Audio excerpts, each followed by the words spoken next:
Bismillahirrahmanirrahim. Assalamualaikum warahmatullahi wabarakatuh. Salam sejahtera bagi kita semua.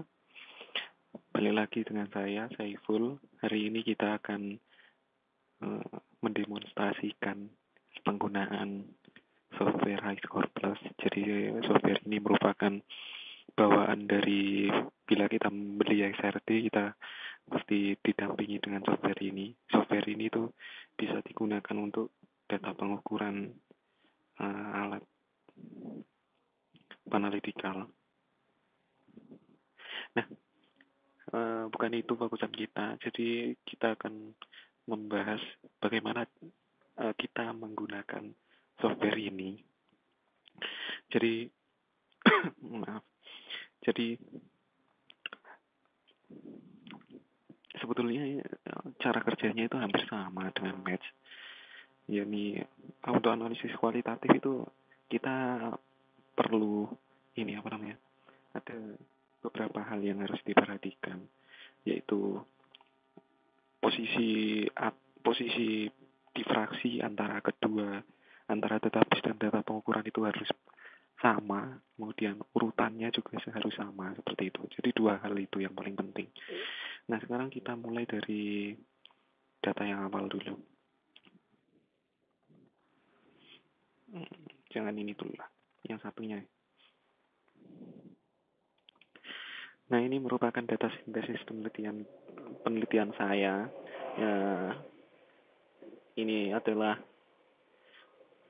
dengan metode kopresipitasi, materialnya adalah ZNO.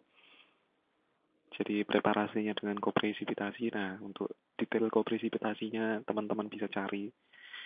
Nah, ini adalah datanya. Nah, langkah pertama itu sama kayak di Match. Jadi kita identifikasi dulu puncak-puncak difraksinya itu ada di mana saja. Jadi kalau dulu itu manual, kalau yang di sini tuh enaknya ada langkah cepatnya. Jadi klik kanan pada bagian jendela ini, jendela tampilan data XRD-nya, kemudian search page. Nah, kemudian search page di aset. Nah, kemudian untuk memastikan bahwa data apakah semua sudah teridentifikasi puncaknya, nah itu diperbesar seperti ini, kemudian digeser-geser. Bila ada puncak yang belum teridentifikasi oleh penggunaan search page secara otomatis, nanti kita tambahkan kalau di sini. Nah, sekarang kan kita lihat bahwa tadi dari perbesaran itu tadi kan nggak ada lagi puncaknya, berarti kita bisa analisis lanjut. Nah, sekarang kita perbesar dulu pada bagian ini. Kita fokus dulu ke bagian ini. Nah, yang penting dari sini yaitu setelah kita mengidentifikasi puncak-puncak difraksinya, sekarang kita mau mencari. Jadi di sini istilahnya kalau analisis kualitatif itu search and match.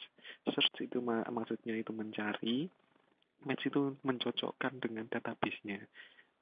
Jadi search match ini, kemudian ini kita ganti dahulu.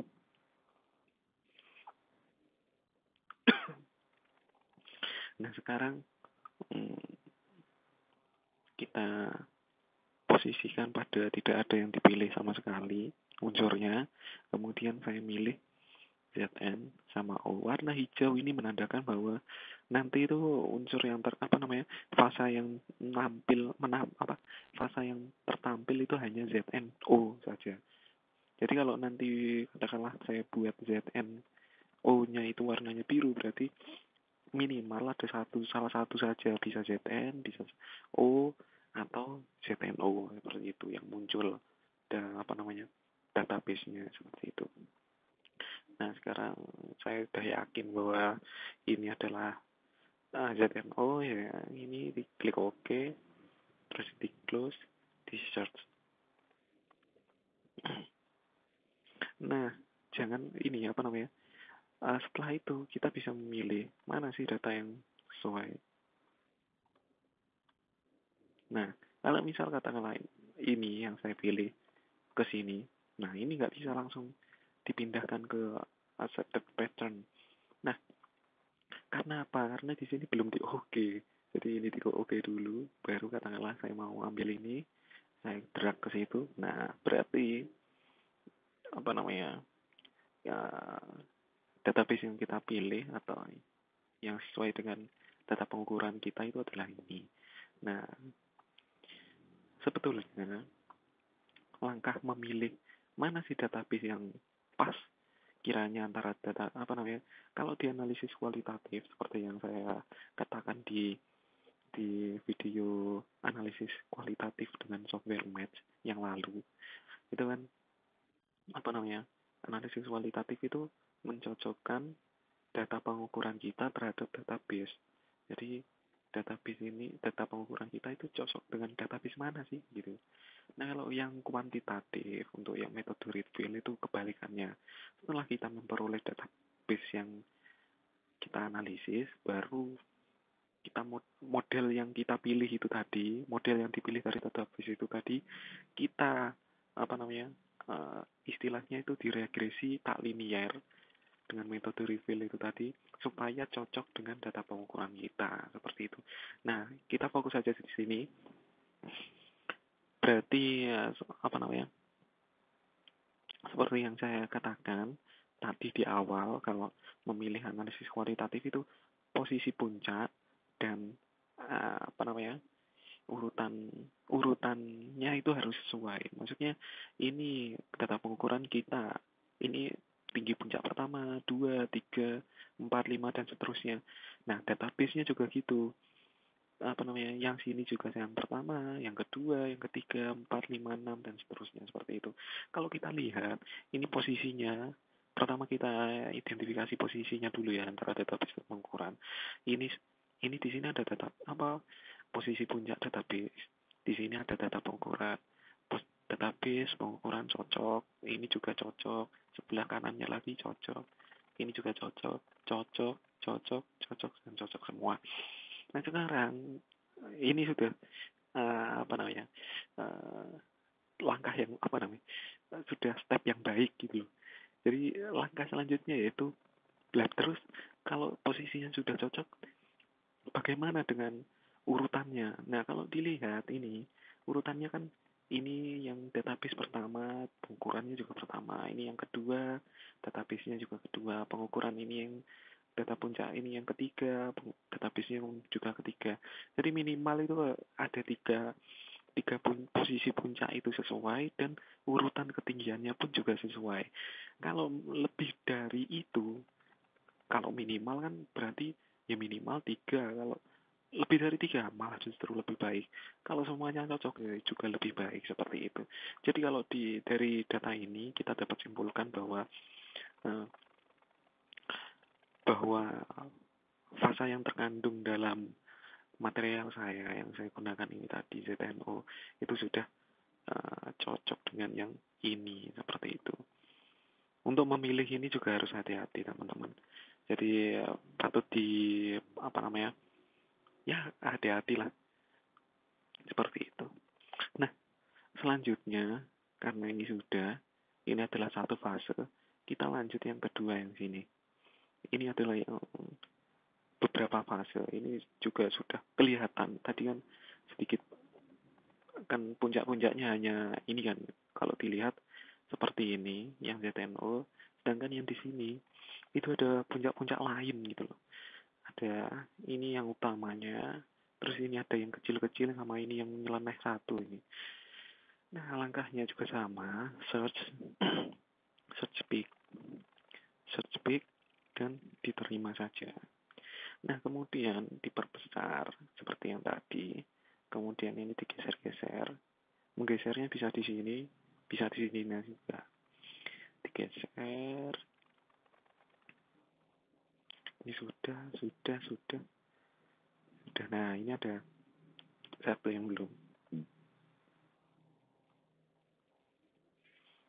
Lanjut.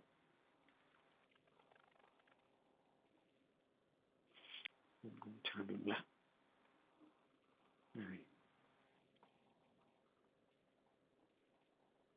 Nah, misal katakanlah ini sudah, ini di cancel, terus diperbesar. Nah, Karena saya sudah tahu bahwa ini adalah ZNO, tentu tadi ZNO yang pertama, jadi ininya masih ZNO yang tadi.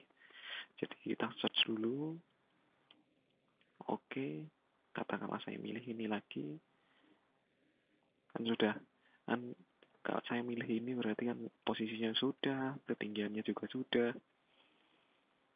sesuai seperti itu. Jadi kita pilih ini dulu. Nah kemudian ada belum ada beberapa kerja yang belum teridentifikasi, ini juga, terus ini dan lain-lainnya, karena masih ada kelihatan nih. Nah sekarang kita cari yang lain.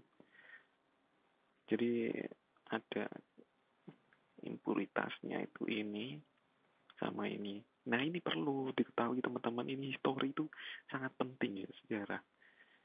Jadi ya seperti itulah maksud saya.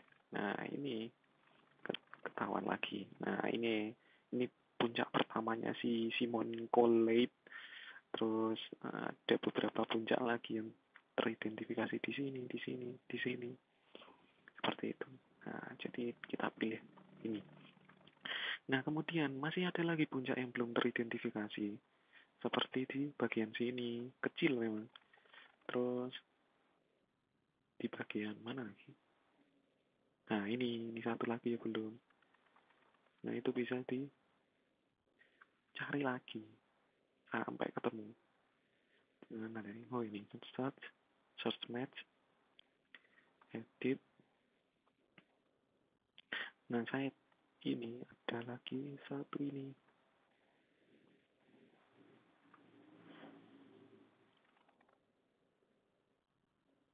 Oh, ternyata tidak ketemu. Terus, oh iya, satu lagi ini.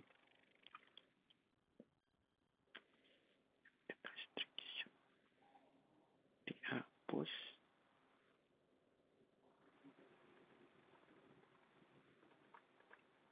Sama satu ini, C.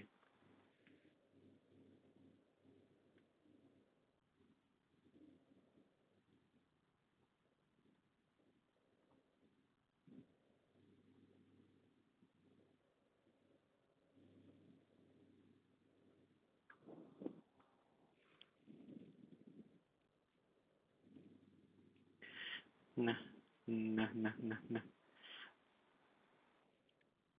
Oh, ini. Nah, nanti karbon bukan.